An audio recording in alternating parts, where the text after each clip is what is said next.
Assalaamu calaykum. Ku soo dhawow channelkayga Bara 24 channel. Maanta waxaan kula soo jeclaystay inaan kuu soo gudbiyo barnaamij muhiimad gaar ah xambaarsan. Barnaamijkaas oo ah qaabkii aad sawir uga tirtiri lahayd background-giisa originalka ahaa.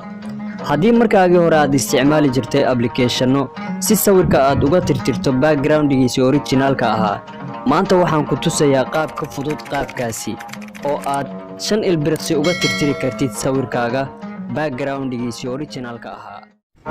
intaadan daawan ka hor fiidiyogeena, fadlan waxaan kaa codsanayaa in YouTube channelkayga Bara 24 channel aad subscribe ii dhahdid, qaybta gambalaalkana aad furatid si ay kuu soo gaaraan fiidiyoyada.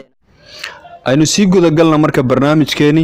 waxaan soo dooranaynaa application-ka la yiraahdo Chrome ama Opera ama UC browser, mid alla midkii kugu jiro oo aad jeceshahay inaad wax ku samaysatid ama aad isticmaashid ayaad soo dooranaysaa. annaga hadda waxaa noo diyaarsan application-ka la yiraahdo Chrome.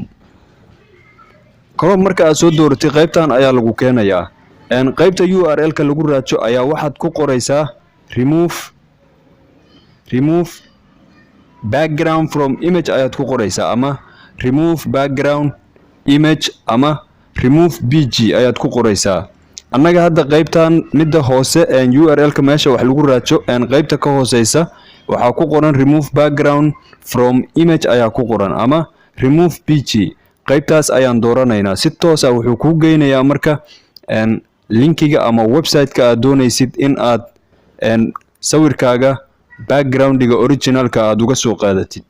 waa kan waad u jeedaa remove image background si free ah ayaa kugu qoran. qaybtan hoose waxaa lagugu muujinayaa in 100% si automatically 5 daqiiqo gudahooda sawirkaaga lagaga qaadayo background-gii originalka ahaa. marka haddii aad doonaysid in barnaamijka aad sii guda gashid, waxaad ka dooranaysaa qaybta select photo ay ku qoran tahay. select photo markaad dooratid qaybtan ayaa lagu keenaysaa documents meesha ay ku qoran tahay.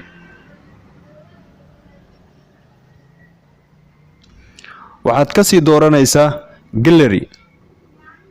waxaa si toos ah lagu geynayaa qaybta sawiradaada. waxaad soo dooranaysaa sawirka aad jeceshahay inaad background-ga originalka aad ka qaadid.